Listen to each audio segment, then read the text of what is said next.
Okay, hello everyone. Welcome back to Minecraft, and I've flown back to over here quickly, following the road down from the car dealership down here, past the row of houses here, and therefore past the community park, and headed to here, this T-junction, where we shall have a look at the farm and also for the race car dealership, which goes hand in hand with the racetrack. However, I may leave that for next episode so that I can do the racetrack and that together because they were both built at the same time. That was built after that because that needed the cars. So they go hand in hand. But what I'm going to show right now is the farm. So the farm here contains a flock of 12 Jeb underscore sheep, which do keep on escaping, hence why you've got free roaming Jeb underscores, which I've casted off as spies. They're spies for the other side of the line, because this is, after all, a challenge world. That's what it was designed for. We were challenging, we were building next to each other. We have a challenge and we both build to see who thinks up what. It's an interesting way of seeing what the other person is thinking. So, how they decide to build for this particular challenge, and it's fairly interesting. But as you can see, this dinner bone has managed to escape from his pen here. If I push him back, there we go. He's now back in his pen. Come on, there you go. No escaping for you, Mr. Dinnerbone. But yeah, so that's basically how these animals escape. I think they just keep pushing into this, and they just manage to glitch themselves through it and manage to escape that way. That's why there's some free roaming dinner bones and also some free roaming Jeb underscores, which are my spies. But so yeah, why if I every time I come over here, I always count up the Jeb underscores. Like there's 1, 2, 3, 4, 5, 6, 7, 8, 9, 10. I think I've lost 2 Jeb underscores from there. For example, there's a dinner bone right here, so that's a problem. So there you go. Get rid of that dinner bone because that's the wheat field, and otherwise something like that will happen, which is not good. So let me actually fix this quickly. By the way, the anti-chicken potion, A1 Thomas, what he would do is he would do the same thing with the cows, because what happens is that when you pack all these chickens in and then you let go of them, like, you remove the walls, they just fly everywhere. And so there were chickens littering the entire map, and so it was the chicken apocalypse. And so every chicken that I see in this world, I kill, because they could be breeding after the great chicken apocalypse that he casted on the world. But what am I looking for? I'm looking for a hoe. There you go, a hoe. There. And there. And then what we need is, there we go, some cotton mill. There we go. Fully grown wheat. There we go, good. So, yeah, I have lost at least 1 dinner bone from this herd of dinner bones. But so I have Jeb underscores, dinner bones, and then I also have a field of wheat. Well, actually, let me do it from here. First up, what this is this is packed dirt, or grob erd. So yeah, it's packed earth, because whenever there's a farm, whenever you're driving, a well-worn dirt track, or in England a mud track, is just mud. That's all it is, mud of tyre tracks. And so to try and recreate that in Minecraft, I use this.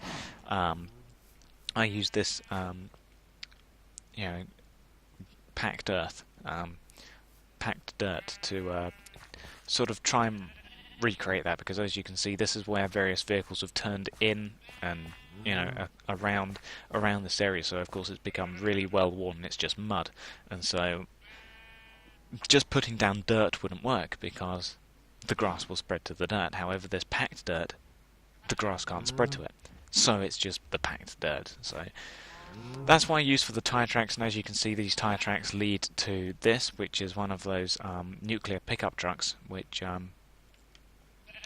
well, actually, no, this isn't one of those nuclear pickup trucks. This is an ex-military Jeep style. So you've got 2 of them. You've got pickup truck, and then you've also got a flatbed lorry for transporting big goods and things like that. So you come down here.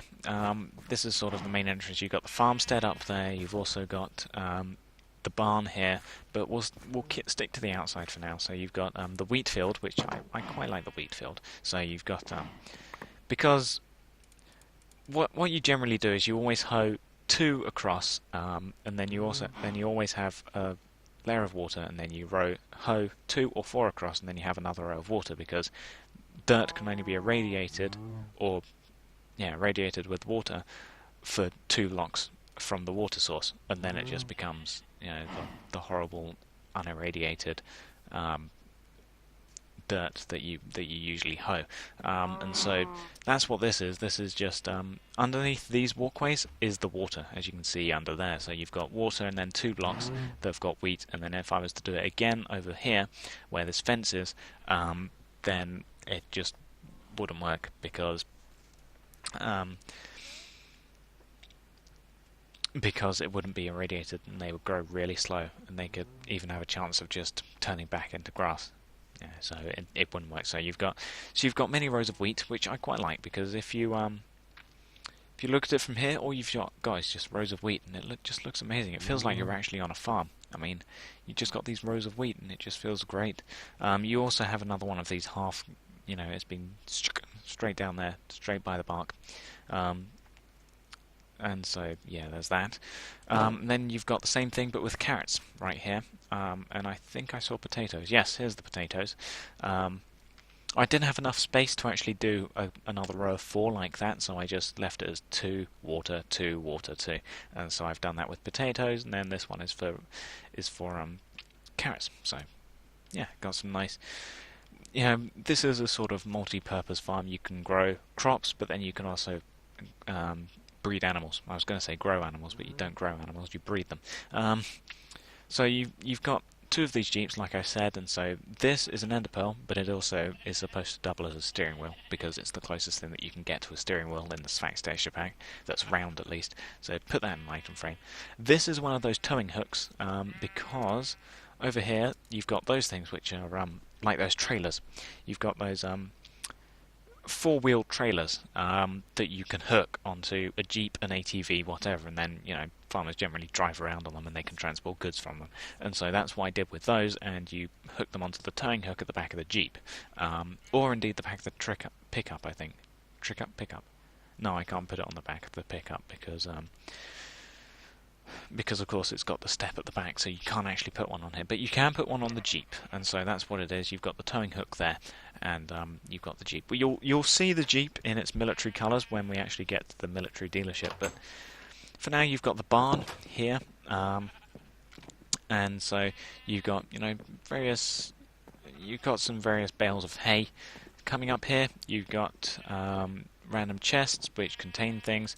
This one contains name tags for the Jeb underscore and the Dinnerbone, and then you've also got named spawn eggs for Dinnerbone and Jeb underscore. So yeah, there's that. And if you're wondering where I got my inspiration for this, it was like every farm ever, but then it was also the farm from Black Ops 2. To be honest, that's also where I sort of took a large. I took some sort of how to build it, how should it look from Black Ops 2 farm. So yeah, but once again you've got these cross beams, you've got a beam down the centre, you've got beams at the side, you also have these beams, many beams to support the structure, because 1950s theme. And then this thing is supposed to be one of those hooks which will raise and lower from a crane, and it can pick up goods and transport them in if they're particularly heavy, so they can be transported in that way. So yeah, there's that bit. Heading over here, once again, a very worn area here. It's basically all mud here because, you've got 2 ways over here, but then you also have a way up to the farm instead. So this is another Jeep. Yeah, you got your seat, you got your windscreen, you got your steering wheel, and then you've got your nuclear engine. Nuclear engine's not the best, probably, for being at a farm, but Fallout. Then you've got spare wheels because you're a farmer. You do it yourself. So you've then got a pig pen over here. As you can see, you've got a nice little pig pen for the pigs to go in at night. They can go under there. They can have a sleep. And then all of this is Pozdul. because it looks the most like mud, because pigs love to wallow around in mud, don't they? So yeah, here's those trailers that I was talking about. You got the two wheels here. You've got the sort of iron. You've got the iron frame with the tow hook on the sort of bar that stretches across. And don't know what they're actually called, but hey ho, there's that. So here's the pickup. Yeah, you've seen that before at the dealership. It's just in different colours. Yeah. And then finally you've got this, which is the truck. So you've got a big bulky engine at the front, your two headlamps there, you've got this sort of skirting board thing here. You also have the your wheels there. I should probably extend this underneath these wheels leading to the back here. But you've got the hitching hook right here, which hitches the flatbed to the truck. And then you've got the wheels here. You also have the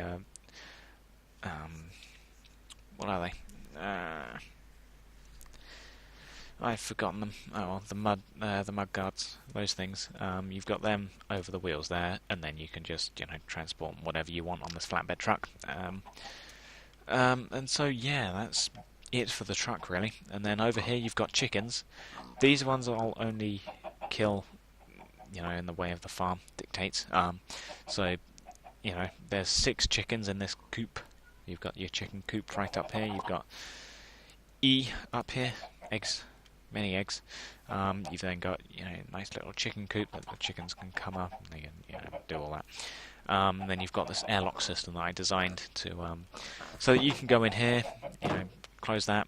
Once it's closed, you can come out here and have no trouble with chickens trying to escape when you've opened the gates. So yeah, that's that. Then you always have these big pillars. Can't remember what they're called, but you have these, and so you can get out here. You've got the grain storage will be in here, and so this would be packed full of grain. As you can see, it's very high up. And then this one would be for milk, so this would be full of milk. But of course, you don't have milk other than in buckets, and you don't have grain other than seeds. So yeah, and then this is how you get out to it. A couple of things there. So the farm was evaluated at 33 million nanoblocks, and the farmstead was evaluated at 8.5 million.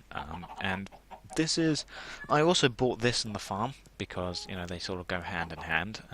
So you would come in here to the farmstead. You'd open up here. You've got 3 cats in here because cats. And so in here you've got a nice place to sit. You've got a TV. You've got some books for you to do some light reading.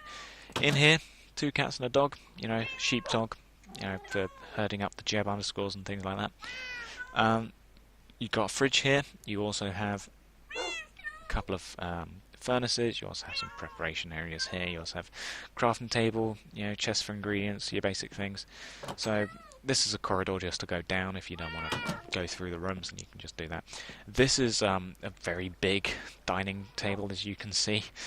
So yeah, that's a big dining table. Then coming back here, you've got this is the back garden for the farmstead. As you can see, another tree that's been half generated, and 2 more. I mean, my side of the line is just covered in these trees. I mean, I don't know why A1 Thomas doesn't have any, but he doesn't. I only have the half-generated trees for some reason, but oh well, they're half-generated trees. I fenced them off. I've got a pig in here for some reason. I don't know. And you can get to the back garden through here, so yeah, it's just a handy thing to have here. So coming back here, you've got the way upstairs. If I can actually, there you go. So if you avoid the cats, you come up here. In here, you've got your bathroom. So you've got you've got your bath, you've got your toilet, and you also have your sink. If I can get out the door, there we go. Through here, these are mostly bedrooms. Well, they are all bedrooms. So you've got the bunk bed here, 2 bunk beds. You also, with the chests. Then coming down here, you have a double bedroom, along with 2 bedside tables and a large chest and a single chest. And that's about it for the farm. So I think what I'll do is I'll move on to the radio tower. So once again, as with every house here, whether it's something that I've built or something that A1 Thomas has built, let me know if you think the evaluation is fair, and if you don't, what would you evaluate it at? So, um, moving on here, this is a radio tower because I had the idea of having a radio because, Fallout has a radio, why don't we? So I tried to hide it. I wanted to make it sort of like a sort of hidden building in a forest somewhere, but it's a flat land. There are no forests, so I manufactured one. However, if I was to remove the broadcast tower, it would be fairly hidden. It's got this massive broadcast tower to reach out to everyone, so it's not very hidden. So that sort of defied the point of actually having a forest here. But the radio tower, or the radio shack, was evaluated at 4 million. So you come in here, you've got the reception area for, guests, whatever. And so, you've got your computer there. And then heading out here to the recording studio, you've got a button here for a door. Then this is soundproofing. These are simply chiseled stone chests or chiseled stone steps, and they've just been placed in alternating directions across the walls and ceiling to give it that soundproofing. So these are some of those massive. You see them in Fallout. They're those massive like recording things that are just like overly massive, and they've got two reels and they just record things. And you can see what are they? Because they're like the projection reels, and you've got two of them, and then you can see the projection reel tape sort of through either side, and so that's what this is supposed to be. And so you got two of them. You also have this sort of coffee machine. You have got a chest with various food and things, because radio presenters, they're in here all day every day, aren't they? And then you have guests and things randomly come in, and so you've got two jukeboxes that you can use to you can use to play the tunes, and then in the 3 minutes of whatever song that you're playing, then the DJ can have make themselves a coffee, they can get something to eat, various things like that. And then this is the microphone. However, of course, in Sphax, levers have been changed, because default Minecraft levers make great microphones, not so much in Sphax. And then you've of course got a you've just got a basic no, what is it? It's a I'm forgetting things. Pressure plate, that's it. You've got a basic pressure plate which just opens the door like that. So, and then this is another soundproofing sort of thing. It just covers the door, because otherwise the door has got these holes in it, and so this is just sort of trying to block out the noise there, because you want the less background noise that you have, the better. Basically, when you're recording things, and then you've just got this massive broadcasting tower to broadcast to everyone. And broadcasting towers always have a light at the top, so that low-flying aircraft and things don't actually accidentally ram into it, because that would be bad. And so, yeah, that's the farm and the broadcasting tower. I think I'll leave it here. It's been a bit shorter, I know. However, I want to move on to that thing I've made a backstory for, and I want to go over this and the actual race car dealership by itself in its own episode. So I'm going to leave it here. We've done the farm, we've done the broadcasting tower. We really don't have that much left. We have that, we have the spaceship, which is going to be its own episode. We also have the ruins, the castle, the military dealership and the tank repair shop. But other than that, there's nothing much more to do. So, yeah. I'll thank you for watching, and once again, sorry for the laggy Minecraft, because Bandicam takes up a lot of space recording apparently, and doesn't like having a smooth right Minecraft when you're playing it. But anyway, I'll thank you for watching, and goodbye.